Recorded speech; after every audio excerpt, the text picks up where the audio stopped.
Learning मंत्रा के online पाठशाला में आप लोगों का स्वागत है। राजनीति विज्ञान के प्रश्नों को आप हल कैसे करें, इस श्रृंखला के अंतर्गत टॉप 10 सवालों का हम लोग विश्लेषण कर रहे हैं।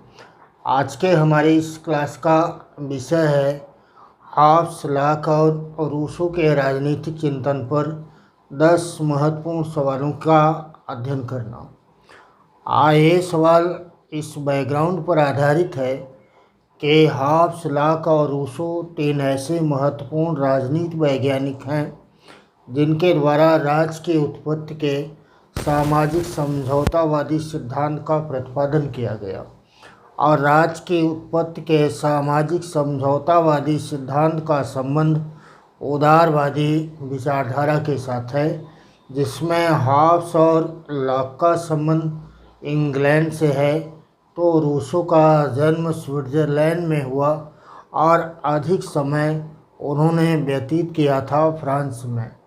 फ्रांसीसी क्रांति 1789 का मार्गदर्शन इनको कहते हैं, क्योंकि इनकी मृत्यु 1778 ईस्वी में हुई और फ्रांसीसी क्रांति 1789 अर्थात रूसो के मृत्यु से 11 वर्षों की बात होती है।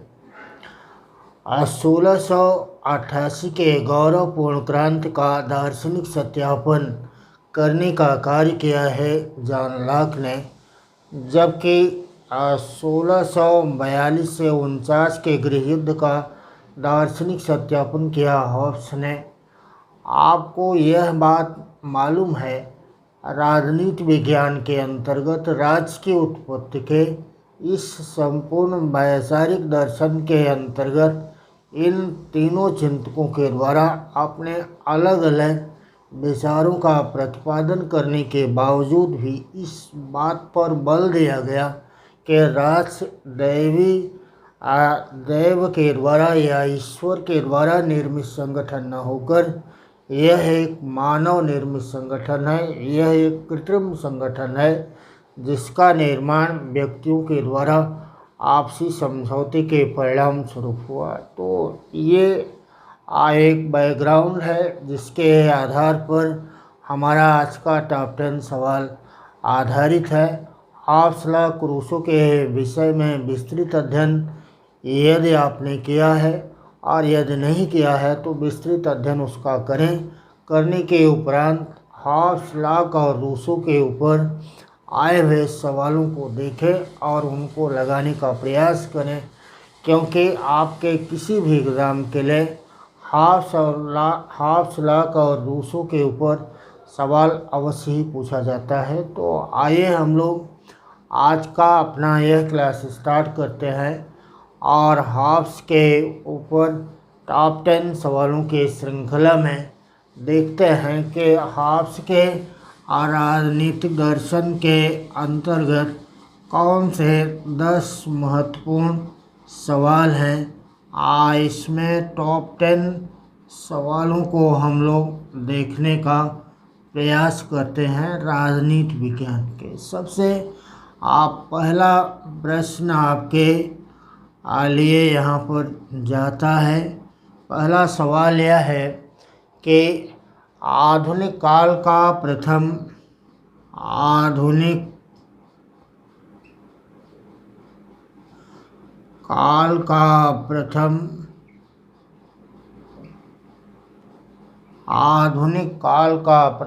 वैज्ञानिक भौतिकवादी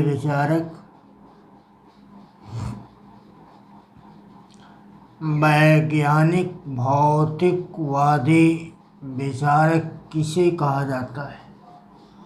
आधुनिक वैज्ञानिक भौतिकवादी विचारक किसको कहते हैं? आपको यह सवाल पूछा गया, विचारक कौन है?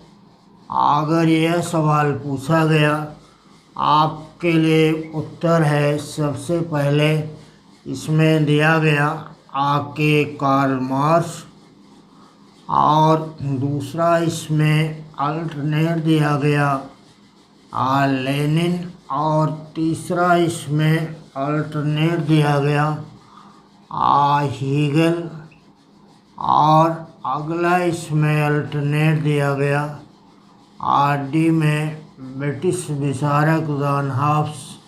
तो आपको क्या लगाना है, आधुनिक काल का प्रथम वैज्ञानिक भौतिकवादी विचारक कौन है। अगर यह सवाल आपको पूछा गया तो आपको क्या बताना है, इसका सही उत्तर क्या होगा। आप जल्दी से इस सवाल का उत्तर बताने का प्रयास करिए। आपको एक बात मालूम है, कार्ल मार्क्स के द्वारा भी एक भौतिकवाद की बात की गई थी, लेकिन कार्ल मार्क्स के भौतिकवाद का नाम क्या था, द्वंद्वात्मक भौतिकवाद। इसलिए आपको यहाँ यह बात मालूम हो गया कि आधुनिक काल का अगर यह सवाल होता कि वैज्ञानिक समाजवादी चिंतक कौन है, तो आपका उत्तर कार्ल मार्क्स होता। बट यह आपसे पूछा नहीं गया, इसलिए आधुनिक काल का पहला वैज्ञानिक समाजवादी विचारक का नाम क्या है, वैज्ञानिक समाजवाद का पिता कौन है, कार्ल मार्क्स। दूसरा सवाल, मार्क्सवादी चिंतन को व्यावहारिक रूप में लागू करने का प्रयास किया है लेनिन ने, और लेनिन के द्वारा बोल्शेविक क्रांति या रूसी क्रांति को नेतृत्व प्रदान किया गया जो 1917 में हुई, और व्यावहारिक रूप में साम्यवादी राज्य की स्थापना का कार्य भी किया है किसने, लेनिन ने। लेनिन के द्वारा एक महत्वपूर्ण पुस्तक का लेखन किया गया जिसका नाम है स्टेट एंड रिवॉल्यूशन, राज एवं क्रांति, और सर्वहारा वर्ग के अधिनायकत्व के बात लेनिन के द्वारा अपनी उसी किताब में किया गया था। लेनिन के द्वारा यहाँ पर अगर भौतिकवाद के संदर्भ में हम बात करते हैं तो लेनिन ने बात किया है तार्किक भौतिकवाद का। तो आपको एक दूसरी बात भी मालूम हुआ, वैज्ञानिक भौतिकवाद का संबंध है कार्ल मार्क्स से, और ये वैज्ञानिक समाजवाद के पिता हैं। तार्किक भौतिकवाद का संबंध है लेनिन से, और इन्होंने सर्वहारा वर्ग के अधिनायकत्व का समर्थन किया अपनी किताब राज एवं क्रांति में। अगला चिंतक का नाम आता है हेगल, और हेगल के द्वारा कहा गया, हेगल के द्वारा जिस की बात की गई वह भौतिकवाद नहीं है बल्कि वह द्वंद्वात्मक आदर्शवाद है। इसलिए हेगल ने द्वंद्वात्मक आदर्शवाद की बात किया और विश्वात्मा राज्य की संकल्पना का प्रतिपादन किया। हेगल का महत्वपूर्ण कथन है कि राज धरती पर ईश्वर का अवतरण है। अगला सवाल है, इसलिए इसका सही उत्तर क्या होगा। जब तीनों नहीं है तो इसका सही उत्तर क्या होगा, हॉब्स। और आपके एग्जाम में यह सवाल बार बार पूछा जाता रहता है कि आधुनिक काल का प्रथम वैज्ञानिक भौतिकवादी विचारक कौन है, आधुनिक काल का प्रथम वैज्ञानिक विचारक कौन है, यह भी सवाल आता है। आधुनिक काल का प्रथम वैज्ञानिक भौतिकवादी, यह आधुनिक काल का पहला वैज्ञानिक विचारक कौन है, तो आपको उत्तर में लगाना है हॉब्स का। चलिए ये तो बात आपने समझ लिया। अब हमारा अगला सवाल है प्रश्न संख्या 2 के संदर्भ में। 2 के संदर्भ में सवाल यह है कि हॉब्स के द्वारा अपने राजनीतिक चिंतन में, हॉब्स ने अपने राजनीतिक दर्शन में, अपने राजनीतिक दर्शन के अंतर्गत व्यक्ति के स्वभाव को क्या माना था, व्यक्ति के स्वभाव को क्या माना। पहला इसमें आपको आया कि इसने मनुष्य के स्वभाव को कहा कि वह असामाजिक प्राणी है, असामाजिक प्राणी है। दूसरा इसमें आया कि वह सामाजिक प्राणी है, वह एक सामाजिक प्राणी है। तीसरा इसमें आया कि वह एक राजनीतिक प्राणी है, या वह एक आर्थिक प्राणी है, या वह एक आर्थिक प्राणी है। अगर यह सवाल आपको पूछा जाता है तो आप क्या लगाएंगे? यह उत्तर है हाब्स ने राजनीतिक दर्शन में व्यक्ति के स्वभाव को क्या माना? हाब्स ने अपने समस्त राजनीतिक विचार का प्रतिपादन करते हुए व्यक्ति को आधार माना, और व्यक्ति को आधार मान करके सबसे पहले इस बात को कहा कि मनुष्य एक असामाजिक प्राणी है। मनुष्य एक स्वाभाविक रूप में वह स्वार्थी है, वह एकाकी है, अहंकारी है, झगड़ालू है, वह प्रतिस्पर्धा में रत रहता है, केवल लाभ और हानि के आधार पर कार्य करता है, यह निरंतर संघर्षरत रहता है, ऐसा बतलाया था। इसलिए इसको कहते हैं असामाजिक प्राणी। मनुष्य को सामाजिक प्राणी माना था। किसने? आपको सवाल अगर यह आता है तो मनुष्य को सामाजिक प्राणी माना था। मनुष्य बाय नेचर एक सोशल एनिमल है। अगर कोई व्यक्ति समाज से बाहर रहकर जीवित रह सकता है और समाज के सहयोग के बगैर अपनी आवश्यकताओं की पूर्ति कर सकता है तो वह मनुष्य नहीं, पशु या देवता होगा। यह प्रसिद्ध कथन है किसका? अरस्तु का। मनुष्य एक राजनीतिक प्राणी है, यह कथन है किसका? हीगल का। आपको अगर यह सवाल पूछा गया तो आप हेगल बताएंगे, अगर यह आया तो अरस्तु बताएंगे। यह सवाल आपने समझ लिया कि इसका उत्तर हाब्स है। मनुष्य एक आर्थिक प्राणी है, यह कथन इसमें किसका है? एडम स्मिथ का। अगर आपको यह सवाल आता है, इसी के आधार पर लेसेस फेयर के सिद्धांत का प्रतिपादन किया गया। अगर हमको यह सवाल पूछा जाए कि लेसेस फेयर के सिद्धांत का प्रतिपादन किसने किया था, या व्यक्ति को अकेला छोड़ दो का विचार किसने दिया था, तो इसका उत्तर होगा एडम स्मिथ। और एडम स्मिथ ब्रिटेन के अर्थशास्त्री हैं, जिनके द्वारा एक महत्वपूर्ण किताब लिखा गया जिसका नाम है वेल्थ ऑफ नेशन। इसलिए यहाँ पर यह बात तय हो गया कि सर्वाधिक महत्वपूर्ण अवधारणा के रूप में इनके द्वारा इस बात का प्रतिपादन कर दिया गया कि हाब्स ने कहा कि मनुष्य एक असामाजिक प्राणी है, जबकि अरस्तु ने कहा कि मनुष्य एक सामाजिक प्राणी है। हेगल ने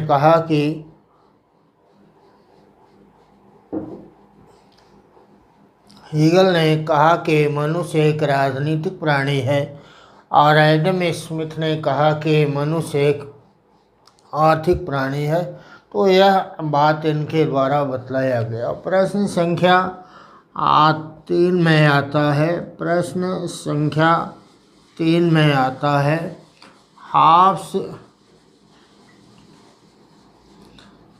ने अपनी पुस्तक लेवियाथन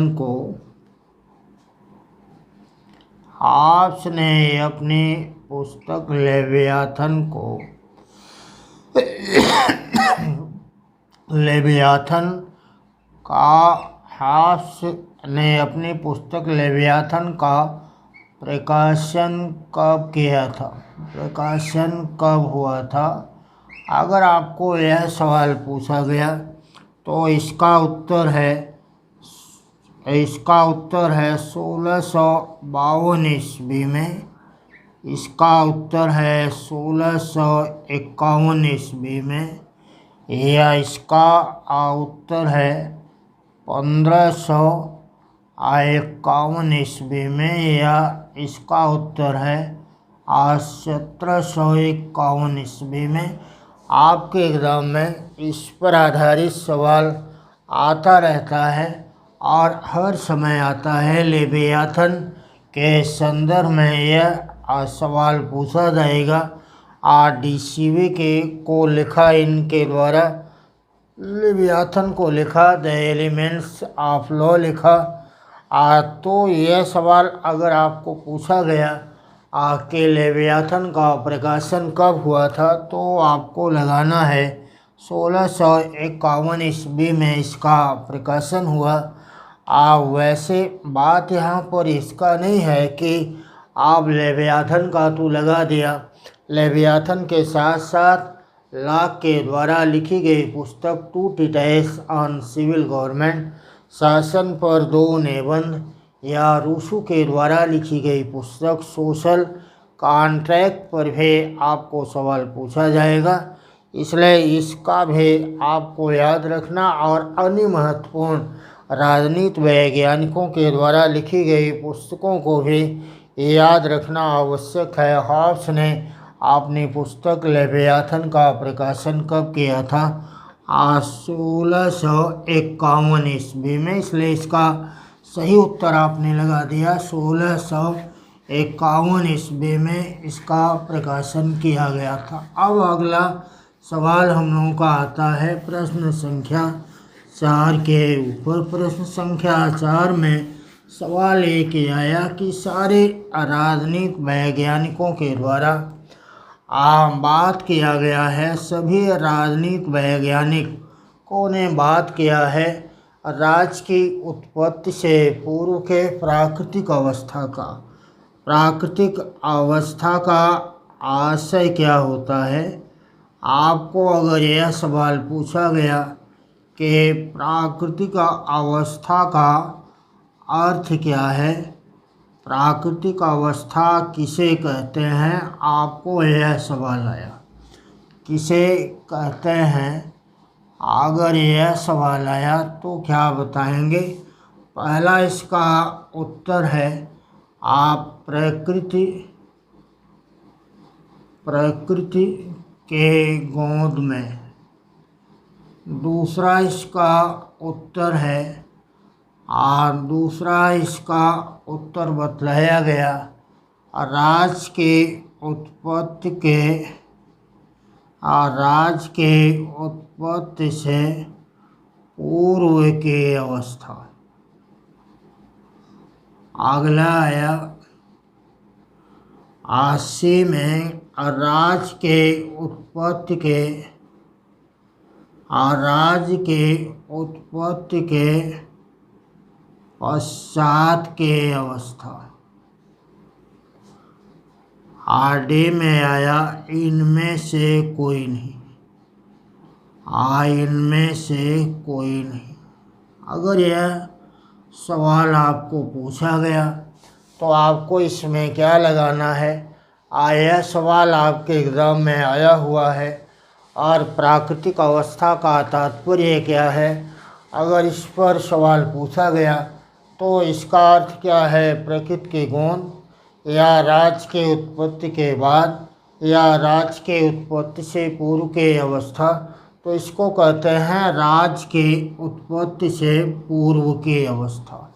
इस विषय पर न केवल हॉब्स अपना एक विचार रखता है, बल्कि लॉक और रूसो के द्वारा भी इसको प्राकृतिक अवस्था का प्रयोग अपने राजनीतिक दर्शन में इसी बात का अंकन करने के लिए किया गया कि राज्य की उत्पत्ति से पूर्व के अवस्था को हम प्राकृतिक अवस्था कहते हैं। अगला सवाल हम लोग का यहाँ पर यह है कि हॉब्स ने प्राकृतिक अवस्था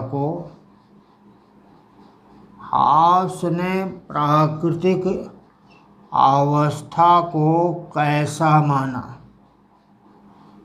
प्राकृतिक अवस्था को कैसा माना है? पहला इसमें आपको आया इसको पूर्व सामाजिक कहा, आयेश को पूर्व सामाजिक कहा। दूसरा आयेश में आया कि इसको पूर्व राजनीतिक कहा। और अगला इसमें आया कि पूर्व आर्थिक कहा। अगला इसमें आया आके इनमें से सभी सत्य है। क्या लगाएंगे? हॉब्स के द्वारा प्राकृतिक अवस्था को कैसा माना गया है? हॉब्स के प्राकृतिक अवस्था को माना गया है, हॉब्स की प्राकृतिक अवस्था पूर्व सामाजिक अवस्था है, अर्थात न तो समाज का निर्माण है और न ही राज्य का निर्माण है, इसलिए इसको पूर्व सामाजिक अवस्था कहते हैं। जबकि लॉक के द्वारा जिस प्राकृतिक अवस्था का वर्णन किया गया वह पूर्व राजनीतिक है और रूसो के द्वारा प्राकृतिक अवस्था को 3 चरणों में विभाजित कर दिया गया था और उसका उन चरणवार अध्ययन करने के द्वारा उन्होंने राज्य की उत्पत्ति का वर्णन किया। इसलिए अगर हमको सवाल 2 बनता है आता है कि हॉब्स की प्राकृतिक अवस्था कैसी है, तो प्री सोशल होगा। लॉक की प्राकृतिक अवस्था कैसी है, तो प्री पॉलिटिकल होगा। पूर्व राजनीतिक अवस्था की बात किया है जॉन लॉक ने और अपूर्व सामाजिक अवस्था की बात किया है हॉब्स ने। अगला सवाल प्रश्न संख्या 6 में हम लोगों का है, जिसे मार सकते हो मार डालो। जिसे मार सकते हो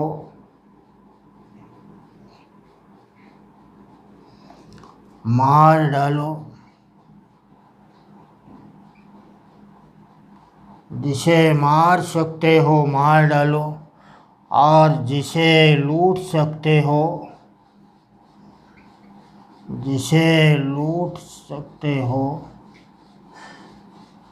लूट डालो। यह कथन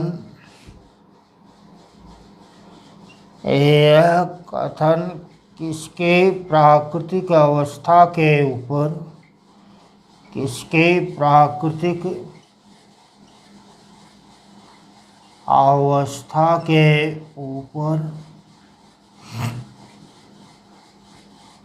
सही है?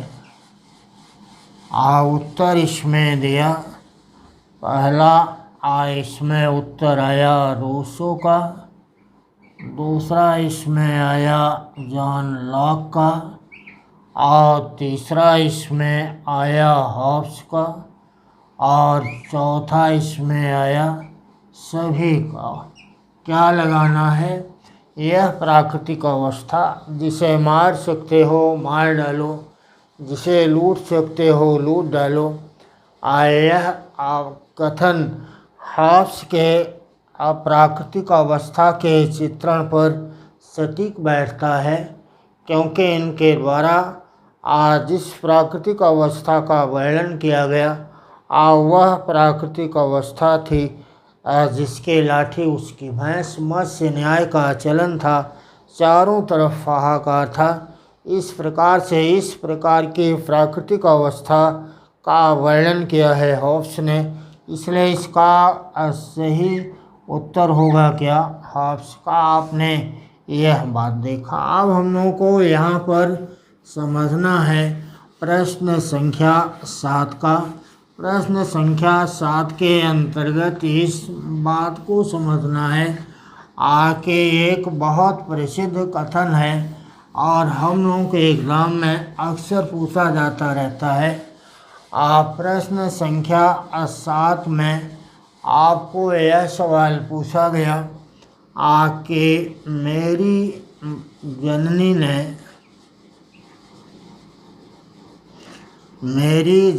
ने मुझे एवं भय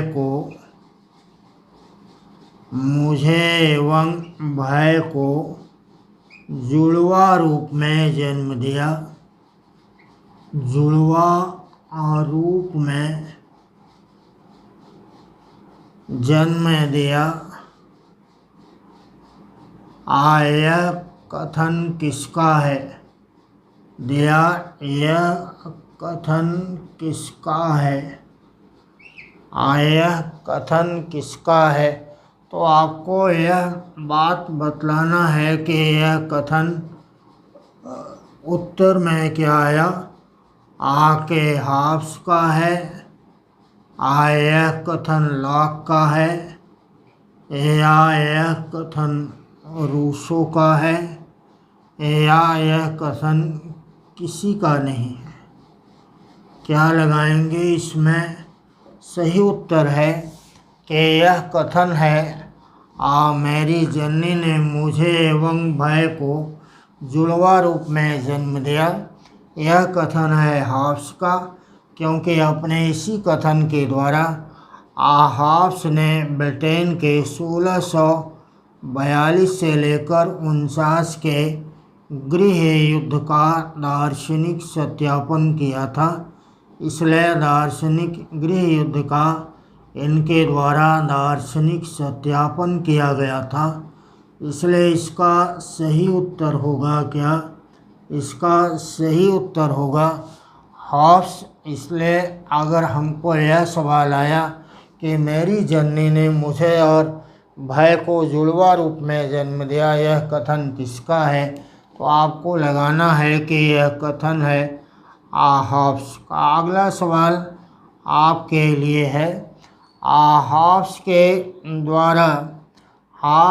द्वारा हाफ्स ने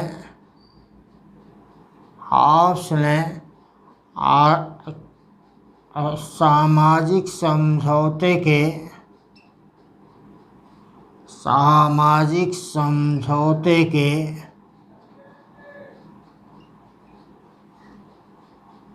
कितने पक्ष बतलाए? कितने पक्ष बतलाए? हाफ्स ने सामाजिक समझौते के कितने पक्ष बतलाए?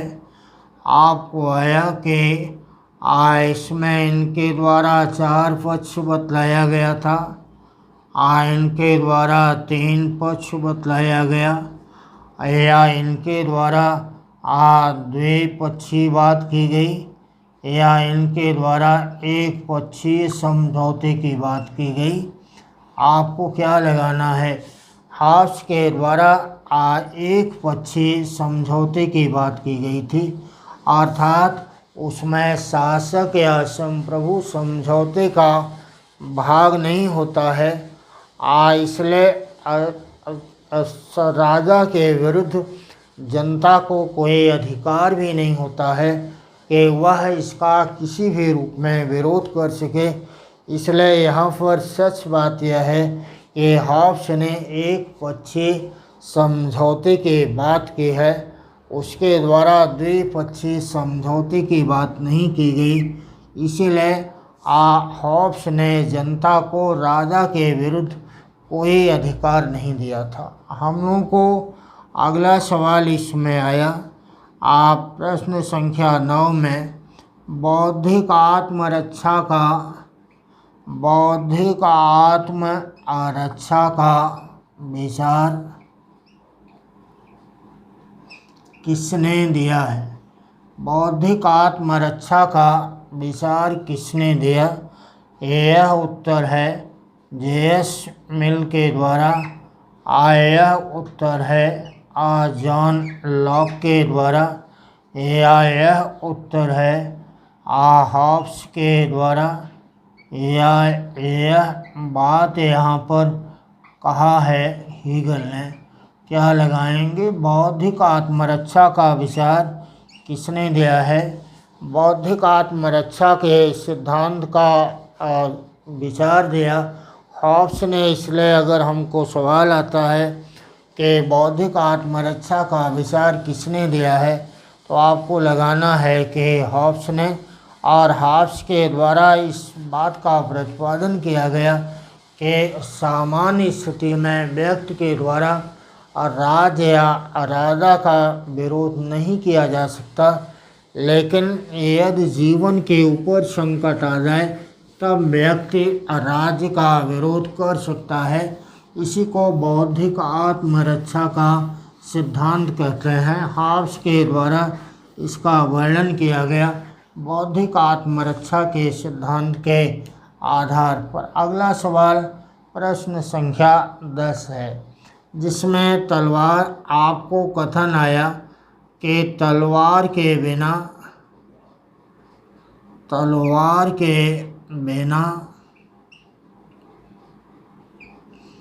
संवेदा निरर्थक है। तलवार के बिना संवेदा निरर्थक है। यह कथन किसका है? यह कथन किसका है? आपको यह सवाल आया।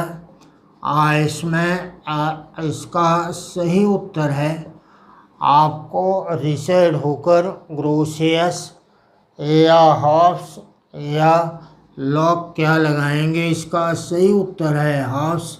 हॉब्स ने अपने इसी कथन के द्वारा समर्थन किया था निरंकुश राजतंत्र का। इसलिए अगर आपको यह सवाल पूछा जाए कि हॉब्स ने किस शासन प्रणाली का समर्थन किया, तो आपको बतलाना है कि हॉब्स ने निरंकुश राजतंत्रात्मक शासन प्रणाली का समर्थन किया और कहा कि तलवार के बिना संविदा निरर्थक होता है, अर्थात शासक को शक्तिशाली होना चाहिए। यह बात इनके द्वारा बतलाया गया और अपने इसी कथन के द्वारा निरंकुश राजतंत्र का इन्होंने समर्थन किया। तो हमारे आज के इस क्लास का ये थे 10 महत्वपूर्ण सवाल जो आपने देखा। इसका अध्ययन करें, पढ़ें और हॉब्स के ऊपर आए हुए प्रीवियस ईयर के सवालों को लगाएं। अगली क्लास में हम लोग फिर मिलते हैं। तब तक के लिए धन्यवाद। जय हिंद।